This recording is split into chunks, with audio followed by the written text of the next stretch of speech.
Anyway, how things are happening. Right now, from the Congress Party, we have a very old friend, Mr. Suresh Chandra Rajan. Suresh Chandra Rajan ji, namaskar. नमस्कार sir, नमस्कार। नमस्कार, नमस्कार, नमस्कार। जय Hind sir, जय हिंद। वंदे मातरम। जय Maharashtra sir. जय महाराष्ट्र, जय भवानी, जय शिवाजी। तो सुरेश चंद्र राजन जी बड़े खुश नजर आ रहे हैं आप। जी सर। लग रहा है 4-5 स्टेट में जीत रहे हैं, लग रहा है मुझको। माहौल तो ऐसा है सर जी, लेकिन अभी क्या है कि कुछ चैनल्स ने अभी उल्टा दिखाना शुरू किया है। बहुत लोगों ने अभी दिखाना शुरू किया है कि BJP is now gaining ground, कि जो पुरानी कैलकुलेशन थी वो खराब हो गई है, अभी बीजेपी आगे बढ़ गई है, ये सब दिखाना शुरू हुआ है। उसके बारे में क्या कहेंगे सर आप? नहीं सर, ये तो देखो, गोदी मीडिया जो है ना, कभी भी असली चीज लोगों को सामने रखने की कोशिश नहीं करेंगे, और सारे न्यूज चैनल की सोच नेशन नाउ जैसी नहीं होती है सर। तो हम ये मान के चल रहे हैं कि जब तक इस चुनाव के रिजल्ट या परिणाम सामने नहीं आते हैं, तब तक देश के लोगों का मनोरंजन ये मीडिया इस तरह से करती रहेगी। लेकिन असलियत यह है कि सभी राज्यों में भारतीय जनता पार्टी बुरी तरह से पराजित हो रही है सर। बीजेपी पूरी तरह से पराजित हो रही है, ऐसा आपको लग रहा है? और भारतीय जनता पार्टी को ये लग रहा है कि मध्य प्रदेश में वो जीत रहे हैं, और क्या नाम है उनका, प्रदीप जी, नरेंद्र सिंह तोमर साहब, वो शायद मुख्यमंत्री बन रहे हैं इस बार। लग ऐसा रहा है। जो एग्रीकल्चर मिनिस्टर हुआ करते थे उनको भेजा गया मध्य प्रदेश में चुनाव लड़ने के लिए, और राजस्थान का कौन मुख्यमंत्री बनेगा भारतीय जनता पार्टी का, ये क्लियर नहीं है। और डॉक्टर रमन सिंह अभी तक सामने नहीं आए छत्तीसगढ़ में। इसके पीछे क्या राज हो सकता है सर? डॉक्टर रमन सिंह को छुपा के रखा हुआ है, क्या हुआ है? क्या आपको कोई खबर है क्या सुरेश चंद्र राजन जी? जी नहीं सर। क्योंकि वो तो बड़े अच्छे मुख्यमंत्री हुआ करते थे, वेरी फ्रैंकली स्पीकिंग, आई एडमायर्ड हिम। मैं आपको सीधी बात बोल रहा हूँ। डॉक्टर रमन सिंह ने जिस प्रकार नक्सलवाद के खिलाफ लड़ाई लड़ी, बाकी सब 2-3 जगह पर वो फेल हो गए, जिसकी वजह से आपकी सरकार आ गई, लोगों की स्कीम्स को लेकर के, लोक कल्याण योजनाओं को लेकर के। लेकिन बहुत अच्छे आदमी, एंड इनफैक्ट बघेल साहब also admires him. Bhupesh Baghel साहब ने कई बार उनकी तारीफ करी है। उन्होंने कहा कि भाई विचारधारा के तौर पे हम अलग अलग पार्टी में हो सकते हैं, लेकिन वो हमारे बड़े आदरणीय हैं, ऐसी कोई बात नहीं, उन्होंने बड़ा अच्छा काम किया। लेकिन राजस्थान में तो किसी का नाम ही नहीं है सर। यदि 1-2 जगह पे तो नाम चल रहा है, राजस्थान में मुख्यमंत्री कौन होगा उसका तो नाम ही नहीं है। वसुंधरा जी का तो नाम ही नहीं ले रहा कोई आजकल। क्या बात है, उनको रिटायर कर दिया क्या सर? नहीं सर, ये सारे राज्यों में मुख्यमंत्री कौन होगा, इस बात को लेकर भारतीय जनता पार्टी में अनिश्चितता है, क्योंकि वो कॉन्फिडेंस नहीं है, उनको पूरी तरह से भरोसा नहीं है कि वो वहाँ पे जीत रहे हैं। इसलिए वो लोग वेट एंड वॉच की भूमिका लेकर चलते हैं, और जैसे रिजल्ट आएंगे और रिजल्ट के बाद अगर कुछ समीकरण बनाने हैं तो उस वक्त वो जो सारे समीकरण को फिट बैठता है ऐसा कोई नेता सामने करने की कोशिश करेंगे। इसलिए उन्होंने चुप्पी साधी हुई है। लेकिन मुझे ऐसे लगता है कि इन 5 राज्यों की जनता भारतीय जनता पार्टी को मुख्यमंत्री का कैंडिडेट सेलेक्ट करने का बिल्कुल मौका नहीं देगी, और इन सभी 5 राज्यों में भारतीय जनता पार्टी को विरोधी पार्टी में बैठना पड़ेगा। तो बहुत बड़ी चीज हो जाएगी सर ये तो, क्योंकि ये तो इतनी बड़ी चीज हो जाएगी, कहने की हद नहीं। पूरी बात सुन ले सर। मेरा ये कहना है कि 5 राज्यों में, माशाल्लाह 5 में, मतलब राजस्थान में, मध्य प्रदेश में, छत्तीसगढ़ में, तेलंगाना में, मिजोरम में, अगर 5 राज्यों में जो आप कह रहे हैं कि असल में हो जाएगा, अगर भारतीय जनता पार्टी को हार मिल गई, ये तो बहुत बड़ी चीज हो जाएगी सर। ये तो मतलब तख्ता पलट हो जाएगा। ये तो मतलब भारतीय जनता पार्टी को कुछ और करना पड़ेगा, और जो उन्होंने किया भी है। अभी अगर आप देखें राजस्थान में उन्होंने कहा कि हम 450 रुपये में देंगे LPG गैस सिलेंडर जो है राजस्थान में। इतने बड़े बड़े पोस्टर लगे हैं मोदी जी के, जहाँ पे लिखा हुआ है गैस सिलेंडर इन 450 अगर आप बीजेपी को इलेक्ट करेंगे। तो मध्य प्रदेश में क्यों नहीं दिया, ये नहीं बताया उन्होंने। सुरेश चंद्र राजन, यही तो चीज है सर, यही चीज है सर। देखो, भारतीय जनता पार्टी को मध्य प्रदेश में उन्होंने जो भ्रष्टाचार किया है, उन भ्रष्टाचार को लेकर, जैसे कर्नाटक में इनकी सरकार बदनाम हुई थी, बिल्कुल उसी तरह से मध्य प्रदेश में भारतीय जनता पार्टी की बदनाम हुई सरकार थी, और लोगों ने उनको ठुकराया है सर। लोग इन्होंने जो काम किया पिछले उनके सरकार के कार्यकाल में, लोग खुश नहीं थे, इसलिए वहाँ की जनता वहाँ पे बदलाव चाहती थी। इसलिए कांग्रेस पार्टी के पीछे बड़े जम के खड़ी रही, और आपने देखा होगा पूरा कैंपेनिंग में जबरदस्त समर्थन मिला है कांग्रेस पार्टी को। और आज आपने तेलंगाना में देखा होगा, 1 घंटा पहले तेलंगाना में देश के प्रधानमंत्री का एक बहुत बड़ा प्रोपोगंडा किया था कि वहां पे एक विशाल रैली होगा, और आपने देखा होगा कि एक MLA या MP पद के जो कैंडिडेट होते हैं उनकी जैसी रैली होती है। ऐसा मामूली सा रैली था जिसमें कोई लोग नहीं थे, और तेलंगाना में जहां तक वो उनकी सरकार आने का दावा करते हैं, तेलंगाना में जो सर्वे रिपोर्ट आ रही है और उसमें लोग ऐसा मान के चल रहे हैं कि अगर भारतीय जनता पार्टी को वहां पे 2% वोट भी अगर मिलते हैं तो वो भी भारतीय जनता पार्टी की बड़ी अचीवमेंट होगी सर। ये राहुल गांधी जी का स्टेटमेंट है। बार बार हर रैली में राहुल गांधी जी याद दिलाते हैं, आप बीजेपी को याद दिला देते जो आपने अब कहा, आप सीएम के बाद छोड़ो, पहले 2% वोट तो लेके आओ, यही राहुल गांधी जी का कहना है। बट जो स्टैटिस्टिक्स है सुरेश चंद्र राजन साहब की, राजस्थान और मध्य प्रदेश में कांटे का टक्कर है बीजेपी और कांग्रेस में, 1% वोट का स्विंग है इधर उधर, 1% वोट दोनों जगह। छत्तीसगढ़ में आप लोग तो बहुत आगे हैं, करीबन 10% वोट, अगर 2018 का स्टैटिस्टिक्स 10% वोट से आप आगे हैं। और जो मिजोरम में तो बीजेपी का कुछ है ही नहीं, और तेलंगाना में कुछ है ही नहीं। और आप भी थोड़ा बहुत केसीआर से पीछे हो, 2018 का आप स्टैटिस्टिक्स देखोगे, उनका करीबन 28% है और आपका 46%, यानी 18-20% से मार्जिन है आप केसीआर का आपसे आगे।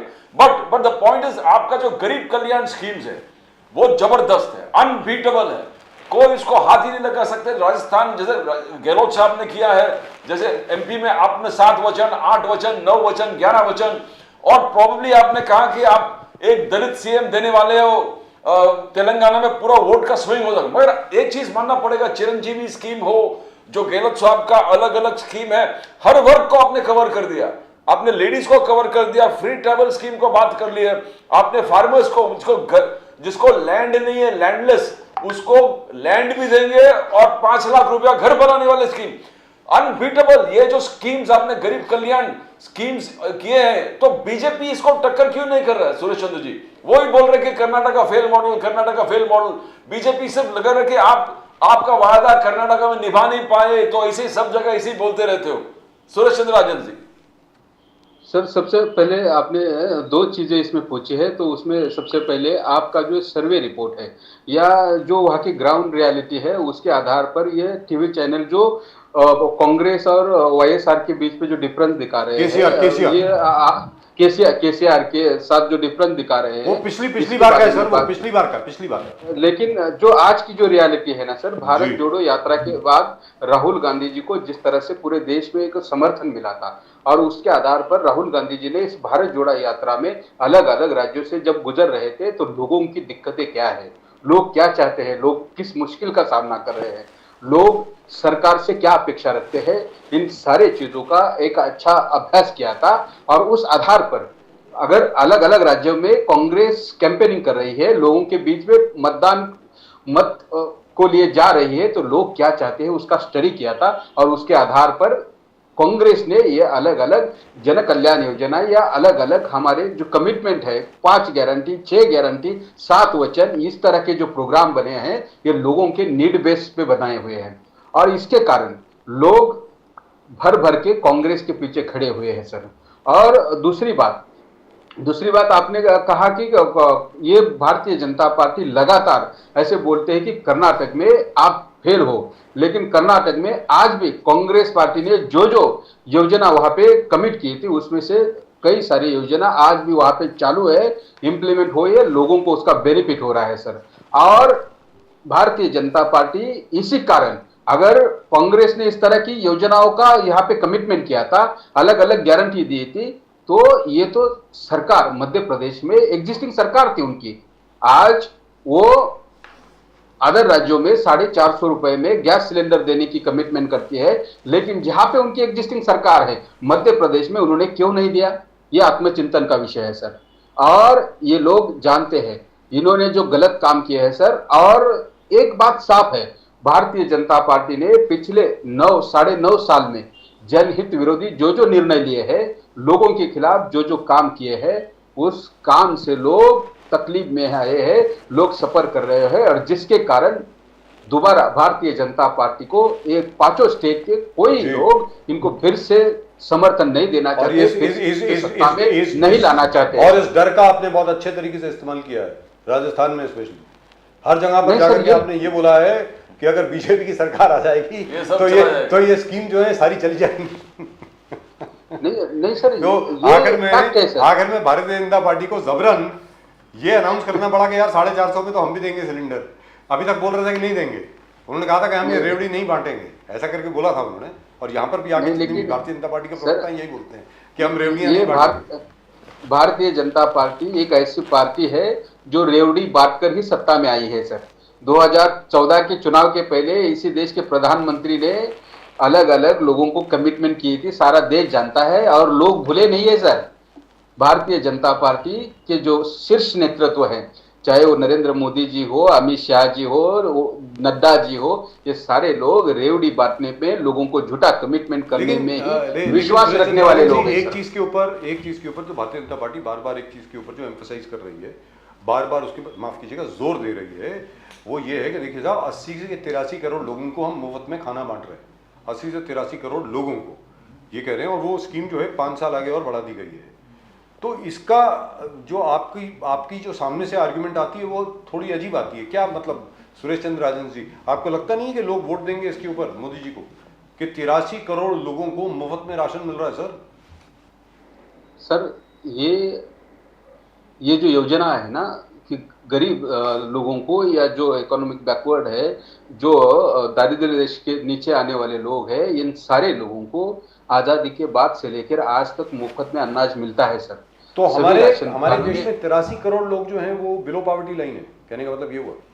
मेरा कहने का मतलब ये नहीं, एग्जैक्टली फिगर्स मेरे पास नहीं है सर। नहीं, मैं आपसे पूछ रहा हूं, मतलब अगर बीजेपी के फिगर्स अगर आप इस्तेमाल करें, क्योंकि देखिए अभी मेरी पूरी बात सुन लें सर, जरा ध्यान से सुने। अभी एक खबर आई थी, भारतीय जनता पार्टी की सरकार जो है, मोदी जी की जो सरकार है दिल्ली में, प्रदीप जी आपको याद होगा, बिल्कुल, उन्होंने ये कहा था कि 13 करोड़ लोगों को हमने पॉवर्टी लाइन के हम ऊपर ले आए। हमारी सरकार जो है पिछले 3 के 4 साल में 13 करोड़ लोग ऊपर आ गए। इसका मतलब 141 करोड़ में से 96 करोड़ लोग जो थे वो बिलो पॉवर्टी लाइन थे। इसका मतलब ये हो गया, क्योंकि अब 83 करोड़ लोग जो है बिलो पॉवर्टी लाइन है, इसलिए उनको मुफ्त में खाना मिल रहा है ना। तो भारत की इकोनॉमी क्या है, मतलब हम कहते हैं कि साहब हम अर्थव्यवस्था के मुताबिक 5वें सबसे ज्यादा शक्तिशाली देश हैं जीडीपी के मुताबिक। अब 83 करोड़ लोग अगर बिलो पॉवर्टी लाइन है तो भारत जो है वो इकोनॉमिक शक्ति कैसे है? सुरेश चंद्र राजन जी जरा बताएं। सर ये इस सवाल का जवाब जो है ना, ये विश्व गुरु पूरे देश को देना चाहिए।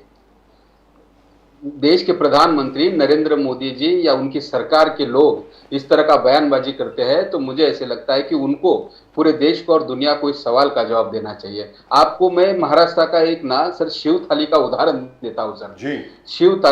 शिव थाली के माध्यम से शिंदे फडणवीस सरकार ने गरीब लोगों के लिए खाना देने के लिए, खाना डिस्ट्रीब्यूट करने के लिए ये योजना शुरू की थी। लेकिन आज योजना का महाराष्ट्र में और मुंबई में क्या हाल है कि उस शिव भोजन थाली के माध्यम से बड़े बड़े रेस्टोरेंट चल रहे हैं सर, वहां पे होटल्स चल रहे हैं और वहां एक बिजनेस बना गया है। और वहां पे आपको एक दिन में 200 लोगों को थाली बांटा है, 300 लोगों को थाली बांटा है, इस तरह का रिकॉर्ड क्रिएट करते हैं और उसमें भी बहुत बड़ा घोटाला किया है। और बिल्कुल इसी तरह से आप महाराष्ट्र में शिव भोजन थाली के माध्यम से इससे आपको एक अंदाज आ सकता है कि देश के प्रधानमंत्री नरेंद्र मोदी जी जिस 83 करोड़ लोगों को मुफ्त में अनाज देने का जो बात करते हैं, इसमें असलियत क्या हो सकती है सर। और मुझे ऐसे लगता है कि सर ये मुफ्त अनाज बांटने से देश की जनता भी आपके साथ नहीं आएगी सर, लोगों को अच्छा हेल्प चाहिए। Anyway, चलिए ठीक है, but it doesn't matter. Pradeep ji, very frankly speaking, if 13 crore people have been lifted out above the poverty line, so does that mean that 4 years ago there were 96 crore people who were below the poverty line? You know, even the worst figures that have come out of Sweden and all these other agencies, you know, from all over, do not say that. 80 crore लोगों को free ration दे रहे sir. 80 crore 83, don't forget 3 crores. So these 83 crores extended to 5 years. So these 83 crore people are below the poverty line, right? Otherwise, why are they being given free rations? वही एक बार राजन जी पूछ रहे थे उनका ration card कौन सा colour का है, कि सफेद कलर है या भगवा कलर का है जी, बिकॉज अंडर पॉवर्टी लाइन। तो आज जो coming back to the same thing, JP Nadda ji, आप कांग्रेस का जब भी आपने जेपी नड्डा जी की बात किए थे, जेपी नड्डा जी कल भी आज भी हर मंच पे यही बोल रहे हैं, कांग्रेस यानी करप्शन, कांग्रेस यानी कमीशन, कांग्रेस यानी क्रिमिनलाइजेशन। उन्होंने फिर पूरे हर मंच पे गिना रहे, कांग्रेस सबमरीन घोटाला, कांग्रेस हेलीकॉप्टर घोटाला, कांग्रेस 2G घोटाला। कांग्रेस कॉमनवेल्थ घोटाला, कोयला स्कैम, राइस स्कैम, बोले कांग्रेस को आप लाओगे तो करप्शन को लाओगे साथ में, तो इसका विरोध कैसे करोगे? जो कन्विंस करने की बात है। राजन जी। प्रदीप जी, आपने देखा होगा कि भारतीय जनता पार्टी के पास आज के तारीख में कांग्रेस के ऊपर भ्रष्टाचार के खिलाफ या भ्रष्टाचार के अलावा दूसरा आरोप करने के पास कोई जगह नहीं है, क्योंकि लोग धीरे धीरे भारतीय जनता पार्टी के साथ छोड़ रहे हैं सर। उनको छोड़कर फिर से कांग्रेस के पास सारे लोग आ रहे हैं और ऐसे सिचुएशन में वो बार बार भ्रष्टाचार की बात करते हैं। और नरेंद्र मोदी या भारतीय जनता पार्टी का कोई भी सरकार का प्रतिनिधि या पदाधिकारी नेता अगर भ्रष्टाचार की बात करता है तो इसका मतलब आप समझ ले लो कि वो आपको धमकाने का काम कर रहा है। बिल्कुल उसी तरह से किसी भी नेता के महाराष्ट्र से लेके देश तक जिन जिन रीजनल पार्टियों के ऊपर, जिन जिन नेताओं के ऊपर भारतीय जनता पार्टी ने भ्रष्टाचार के आरोप किए हैं, उस नेता को एक तो उन्होंने परेशान किया है, जेल में डाला गया है, या फिर भारतीय जनता पार्टी में उनको सहभागी करके लिया है। महाराष्ट्र में ऐसे कई सारे उदाहरण हैं सर, जिन लोगों के ऊपर इन्होंने भ्रष्टाचार के आरोप किए, जिन नेताओं को ईडी, सीबीआई और अदर जांच एजेंसी ने जो परेशान किया, इन सारे नेता लोगों को सरकार में लेके सरकार चलाने का काम करते हैं। तो ये भारतीय जनता पार्टी की भ्रष्टाचार की असली डेफिनेशन है सर। और कांग्रेस पार्टी भारतीय जनता पार्टी के इस भ्रष्टाचार के आरोपों से कभी भी डरी नहीं है। और आपने देखा होगा उन्होंने राहुल गांधी, सोनिया गांधी को बार बार ईडी के माध्यम से परेशान करने का काम किया, राहुल गांधी को बेघर किया, उनका जो लोकसभा सदस्य तो है वो भी गलत आरोप के माध्यम से उनके ऊपर कार्रवाई की और रद्द करने तक वो लोग का दौर चला गया था। इससे कांग्रेस का एक भी नेता कभी डरा नहीं है और तस्य मस हुआ नहीं है, बल्कि भारतीय जनता पार्टी के जो गलत काम है, गलत सोच है, उसके खिलाफ लड़ाई लड़ रहा है। लेकिन एक चीज तो है सुरेश चंद्र राजन जी, जो latest poll, opinion poll result मेरे पास है तेलंगाना के लिए, उसमें NDTV poll of poll, which is an average of all the polls which have taken place, that says the Congress is going to get anywhere between 68 to 76 seats in the Telangana elections. The BJP will get maybe 3 or 4, and BRS will get 30 to 38. That's what is the average, by the way. ABC C voter, Congress 61 to 65, BRS 42 to 47, BJP 2 to 5.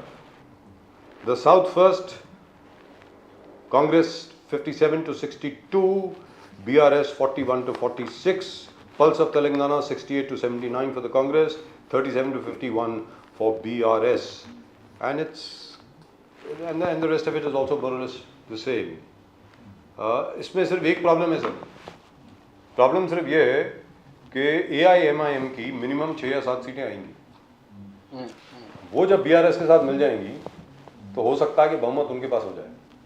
और अगर Bharatiya Janata party की 3 या 4 सीटें आ जाती हैं, मान लीजिए 3 सीटें भी आ जाती हैं, तो आपके लिए बहुत मुश्किल हो जाएगी सरकार बनाना। सर हमें पूरी उम्मीद है सर कि तेलंगाना में कांग्रेस की स्पष्ट बहुमत से सरकार बनेगी सर। सर्वे चाहे 2-4 चीजों का 5-6 सीटों का डिफरेंस दिखा रहे होंगे, लेकिन हमारे वहाँ का जो नेतृत्व है तेलंगाना में, जिस तरह से कांग्रेस पार्टी के सभी जो कैंपेनिंग हुआ है या वहाँ पे प्रदेश कांग्रेस ने काम किया है, उससे हमें पूरी उम्मीद है कि तेलंगाना में कांग्रेस पार्टी स्पष्ट बहुमत के साथ सरकार बनाएगी। और कांग्रेस ने प्रचार के दौरान में या हमारे मैनिफेस्टो में जो जो कमिटमेंट की है, उस कमिटमेंट को हम लोगों को फुलफिल करेंगे सर। प्रदीप जी, तो राहुल गांधी जी जो आपने एक्सटेंशन जो बोले कि राहुल गांधी जी ने कहा मुझ पर 24 केसेस रजिस्टर किए जी, 24 केसेस, और मैं ये 24 केसेस को 24 मेडल मानता हूं और छाती पे इसको सजा के घूमता हूं। वो राहुल गांधी जी का कहना। उन्होंने कहा कैसे उनको टेरर, कांग्रेस के पूरे प्लेटफॉर्म ने राहुल गांधी जी को जननायक बोला, जननायक, नया नाम। जहां बीजेपी बदनाम करने की कोशिश करते कि पप्पू है, ये है, रावण है, आपने एक नया सिंबल बना दिया, जननायक, लोगों को बीच में रहने वाला। आपने आइडिया पेंट कर दिया कि जैसे ट्रक वालों के बीच में, खेत में रहेंगे, कुलियों के साथ रहने वाले, मोटरसाइकिल लेके वहां पर कश्मीर, जम्मू उस तरफ घूमने वाले। तो ये एक इमेज ऑल्टर हो रहा है। और राहुल गांधी जी ने कंटिन्यूस गिनाते गए कि किस प्रकार से उसका हैरेसमेंट हुआ। सोनिया जी और राहुल गांधी 200 घंटे continuous 200 hours of investigation by enforcement directorate, फिर भी बोले कि बीजेपी मुझसे डर रही है। मुझे यह मानना है, आई बिलीव दैट मेरा हैरेसमेंट इसलिए हो रहा है कि बीजेपी मुझसे डर रही है। सूरज चंद्र राजन जी, आप राहुल गांधी जी के जबरदस्त सिपाही हो, कैसे देखते हो स्टेटमेंट को? सर प्रदीप जी, आपने बहुत ही बढ़िया सवाल पूछा है। मैं आपको ये जो जननायक, ये जो उनको जो नया जो उपाधि मिली है या लोग उनको जननायक के नाम से जान रहे हैं, ये कांग्रेस पार्टी ने उनको ये उपाधि नहीं दी है, ये नाम नहीं दिया है, ये लोगों ने नाम दिया है। आपने देखा होगा कि अभी जो रिसेंटली जो हमारा क्रिकेट का वर्ल्ड कप हुआ, उस वर्ल्ड कप जिस स्टेडियम में हुआ था, वो स्टेडियम कभी कभार सरदार वल्लभ भाई पटेल के नाम से जाना जाता था, लेकिन हमारे देश के प्रधानमंत्री ने उस स्टेडियम का नाम बदलकर नरेंद्र मोदी इंटरनेशनल स्टेडियम दिया। तो लेकिन क्या हुआ, नरेंद्र मोदी जी ने स्टेडियम का नाम बदला, लेकिन उसी स्टेडियम ने नरेंद्र मोदी का भी नाम बदलकर लोगों ने ये मैच होने के बाद पनौती, ये नई उपाधि दी उनको। और इसको आपने देखा होगा कि सोशल मीडिया हो, ट्विटर हो, इंस्टाग्राम, सारे जगह पे इतना ट्रेडिंग हुआ, ये कांग्रेस पार्टी ने नहीं किया था, इस देश की जनता ने किया था। और बिल्कुल उसी तरह से राहुल गांधी जिस सोच लेकर जिस तरह से लोगों के बीच में जाते हैं, लोगों की समस्या समझने की कोशिश करते हैं, लोगों को बुरे समय में उनके साथ कंधे से कंधा मिला के खड़े रहते हैं, ये सारी सिचुएशन को देख के या पिछले सालों में राहुल गांधी जी के नेतृत्व में और काम करने की जो उनकी कार्य पद्धति है, उसमें जो बदलाव आया है, इसके कारण लोग उनको जननायक के नाम से बोल रहे हैं। और हमें गर्व होता है कि हम ऐसे नेता के साथ काम करते हैं, जो नेता लोगों के हर एक सवाल के ऊपर लोगों के साथ खड़ा रहता है। और देश में आज जिस तरह से हुकुम शाह दिल्ली के तख्त पे बैठा है, जो लोगों को साथ दादागिरी करता है, डराता है, धमकाता है, इसका बिना परवाह किए लोगों के साथ खड़ा रहता है। सुरेश चंद्र राजन जी, राहुल जी के बारे में बहुत बहुत हम गर्व महसूस करते हैं सर। जी सुरेश चंद्र राजन जी, लेकिन क्या आपको लगता है कि इस प्रकार का लेबल या इस प्रकार का नाम किसी प्रधानमंत्री जी को देना चाहिए? आपको लगता है ये अच्छी बात है क्या? मतलब सर हम डिबेट का जो स्तर है, राजनीति में जो विवाद का जो स्तर है, राजनीति में जो बातचीत का जो स्तर है, क्या इतना गिर गया है अपने यहाँ पे कि हम इस तरीके से बात करें? क्योंकि आखिर में मेरी बात सुन लीजिए सर, राहुल गांधी जी ने ये कहा था, हमें भले वो कुछ भी कहते रहे, हम अपना स्तर नहीं गिराएंगे, ऐसा उन्होंने कहा था। तो अब क्या हुआ सर? अब आप ही शब्द इस्तेमाल कर रहे हैं, अब आप ही पनवती शब्द इस्तेमाल कर रहे हैं। सर राजीव जी, मैं खाली ना दो चीजों के बीच में जो डिफरेंस है ना, वो बताने की कोशिश की। मैं आपको मालूम होगा कि मैं कांग्रेस पार्टी का प्रवक्ता हूँ। अगर जो चीज अच्छी है उसको मैंने एज ए स्पोर्ट्समैन स्पिरिट उसको एक्सेप्ट करने की कोशिश करता हूँ, और मैं बहुत न्यूट्रल रहने की कोशिश करता हूँ। और राहुल गांधी जी ने या कांग्रेस पार्टी ने कभी भी उनको ना पनौती नहीं, ये लोगों ने कहा। और राहुल गांधी जी ने उस प्रोग्राम में खाली लोगों को पूछा कि भाई क्या क्या, लोग उसके ऊपर बोलते गए। और आपको मालूम होगा सर, भारतीय जनता पार्टी ने राहुल गांधी जी को लेकर, उनकी मां को लेकर, श्रीमती सोनिया गांधी को लेकर कई सारे व्यक्तिगत लेवल पर टिप्पणी की है सर। और आज मैं जिस महाराष्ट्र में रहता हूँ, जिस मुंबई शहर में रहता हूँ, महाराष्ट्र के राजनीति में तो आपने देखा होगा सर, भारतीय जनता पार्टी ने जो राजनीति का जो स्तर है ना सर, हमने कभी देखा नहीं होगा, ना आगे चल के भी इतना बुरा समय कहीं नहीं आएगा सर। मुझे ऐसे लगता है कि इसके ऊपर ना सभी पार्टियों को सोचना चाहिए, और इस तरह से व्यक्तिगत लेवल पर जाकर या किसी को मारपीट करने का, काटने का, आज आपने देखा होगा ओबीसी का जो मेला हुआ यहाँ पे हिंगोली में, वहां पे ओबीसी नेता हाथ पैर तोड़ने की बातें कर रहे हैं सर जी। ये चिंताजनक है। अब अगर वो ऐसी बात नहीं करेंगे तो कोई उनकी बात सुनेगा नहीं। प्रॉब्लम ये है, अब आज की तारीख में क्या हो गया कि अगर कोई प्यार से बात करता है, बड़ी सभ्य भाषा का इस्तेमाल करता है तो जितने भी बड़े बड़े चैनल वाले हैं वो दिखाते नहीं हैं, उसे टीआरपी मिलती नहीं है। अगर कोई बेचारा शरीफ आदमी अच्छे तरीके से बात कर रहा है, गांधीवादी तरीके, मैं तो इनफैक्ट ये बिलीव करता हूँ Pradeep ji, I think you might agree with me, कि अगर महात्मा गांधी आज जिंदा होते ना, तो महात्मा गांधी की बात कोई सुनता नहीं आज, वेरी फ्रैंकली स्पीकिंग। आज उनको कोई मीडिया कवरेज मिलती नहीं, सीधी बात है। क्योंकि वो जिस तरीके से बात करते थे, उनके पुराने अगर आप भाषण सुने, सब कुछ सुने, जिस तरीके से वो बात करते थे, हर एक से प्रेम करो, हर एक से प्यार करो, मैं यहूदी भी हूँ, मैं ईसाई भी हूँ, मैं मुसलमान भी हूँ, मैं सिख भी हूँ। सर आज की तारीख में कौन उनको जरा सा बढ़ावा भी देता, खुद सोच के बताइए सर। क्या आपको लगता है सुरेश चंद्र राजन जी अगर आज गांधी जी जिंदा होते उनकी कोई बात सुनता? नहीं, बहुत मुश्किल है सर। ये ना जिस तरह का वातावरण निर्माण हुआ है ना, उससे ना मतलब हमको राजनीति में काम करने के लिए सर डर लग रहा है सर। हम आज डरने की कोई बात मीडिया नहीं, के साथ डरने की कोई बात नहीं है, भारत देश है। नहीं, मैं आपने आज तक कभी सुना है कि इस चैनल के ऊपर, नेशन नाउ के ऊपर हमने किसी को गाली दी हो? आज तक कभी सुना है आपने? Never sir, never sir. और ना ही कभी देंगे, याद रख लीजिए। तो हम लोग अगर सर्वाइव कर सकते हैं तो बाकी दुनिया भी कर सकती है। ऐसी बात नहीं, एक दिन देश बदलेगा। मुझे ऐसा लग रहा है कि कभी ना कभी तो देश बदलेगा। सुरेश चंद्र जी सर, जी सर। सर महाराष्ट्र में मराठा रिजर्वेशन हो या ओबीसी रिजर्वेशन को लेकर आज देखा होगा आपने, महाराष्ट्र बहुत सेंसिटिव हुआ है सर। जी है। महाराष्ट्र में एक भय और डर का वातावरण निर्माण हुआ है सर। लोग भय के नीचे सरवाइव कर रहे हैं सर।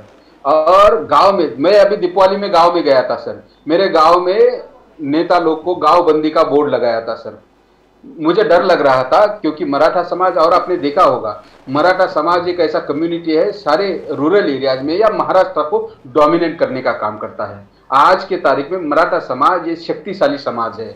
और जैसे मैं शेड्यूल कास्ट से बिलोंग करता हूँ सर जी। और हम लोगों को जब गांव में जाते हैं तो हमें डर लगता है सर कि इस तरह की सोच लेकर आज के मराठा समाज हो, ओबीसी समाज हो या कोई भी आंदोलन करता हो, जब किसी कम्युनिटी के ऊपर या किसी नेता के ऊपर इस तरह के बयान लगाते हैं, ये बयान लगाना ये कानून में नहीं है सर, ये गैर कानूनी है। अगर इस तरह का कोई निर्णय लेता है तो उसको 1 साल तक कैद हो सकती है सर। फिर भी यहाँ पे सरकार काम नहीं कर रही है। सरकार इसके ऊपर अपनी कोई भूमिका नहीं ले रही है। सरकार के मिनिस्टर जैसे छगन भुजबल जैसा एक मिनिस्टर, शिंदे समिति का जो गठन हुआ था इस सरकार के माध्यम से हुआ था, उस कैबिनेट में छगन भुजबल उपस्थित थे सर, वहां पे उपस्थित थे।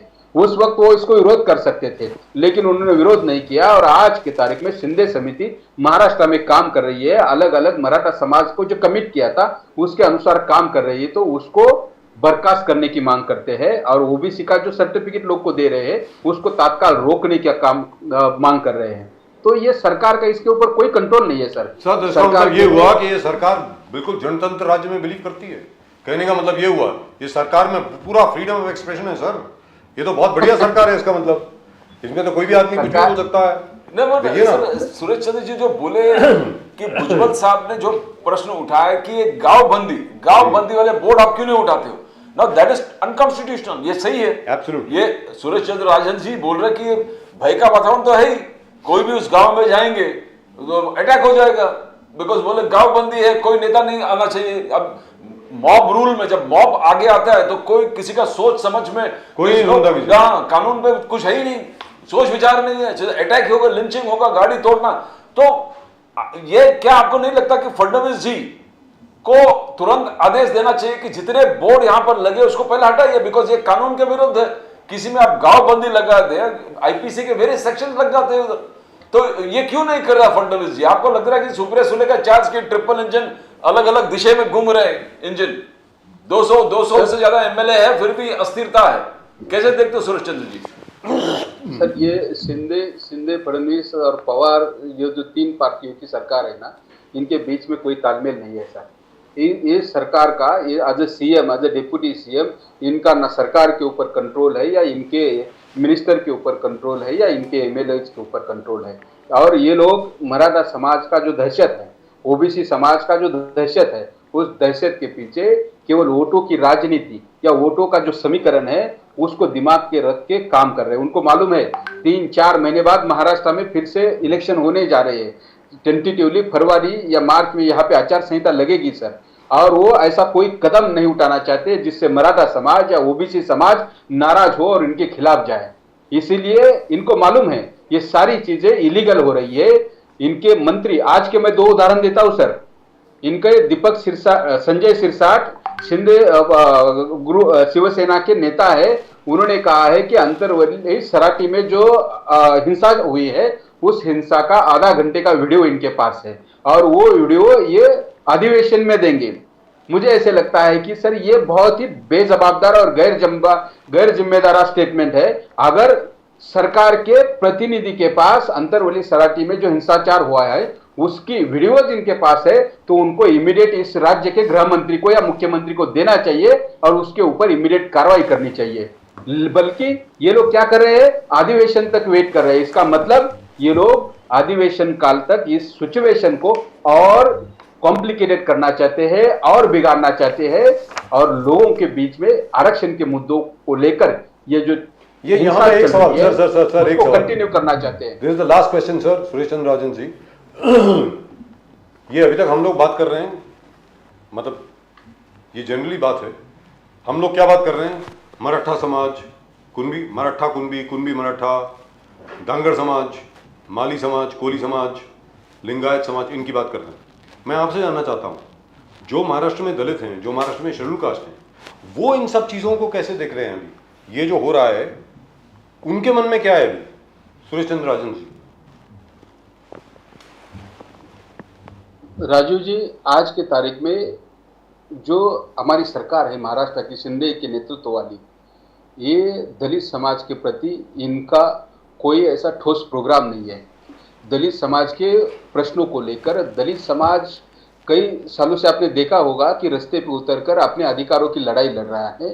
दलित समाज के विकास के रिलेटेड महाविकास आघाड़ी सरकार के कार्यकाल में जितनी योजना शुरू की थी, शिंदे सरकार ने पहले कैबिनेट में रिजोल्यूशन पास करके महाविकास आघाड़ी सरकार के कार्यकाल में दलित विकास के रिलेटेड जितने एक्टिविटी थी, जितने प्रोग्राम थे, जितने हम लोगों ने योजना बनाए थे, उनको स्थगिति देने का काम किया है। आज दलित समाज में भी जैसे मातंग समाज है या अलग ढोर समाज है, चर्मकार समाज है, अपने अपने आरक्षण को लेकर सेंसिटिव है और शेड्यूल कास्ट में दलित समाज का जो रिजर्वेशन है उस रिजर्वेशन में सब कैटेगराइजेशन का मुद्दा लेकर वो भी रास्ते पे हुआ है sir.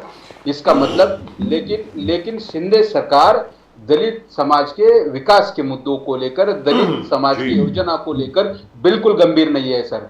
We'll have to have a special program on this because Pradeep ji, we've never had this kind of perspective before. We've only talked about, you know, the Dangar community or the Lingayat community or the Muslims or the Malis or the Kolis and the Marathas, of course.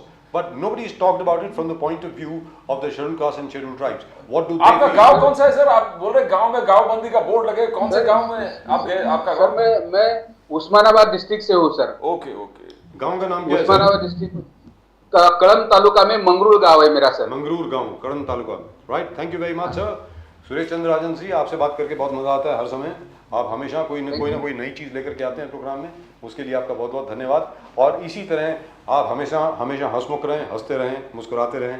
Thank you so much sir. नमस्कार। Thank you sir. Thank you. Vande Mataram, Vande Mataram, Vande Mataram. जय महाराष्ट्र, जय Maharashtra. Lovely. Now, you know, we need to have a perspective of what the other people think. What do scheduled tribes think? What do scheduled castes think? No, he's got a point.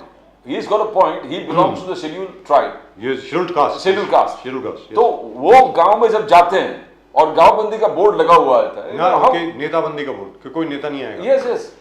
You can't come inside गांव बंदी, a board लगा हुआ है, you know, mob psychology doesn't work. You can't control. Nobody can control a mob. Maybe that's the reason why Mr. Ajit Dada Pawar is not saying anything, because he's a very, very matured man. No, but- Let's ask Mr. Mukesh Gandhi from the Ajit Dada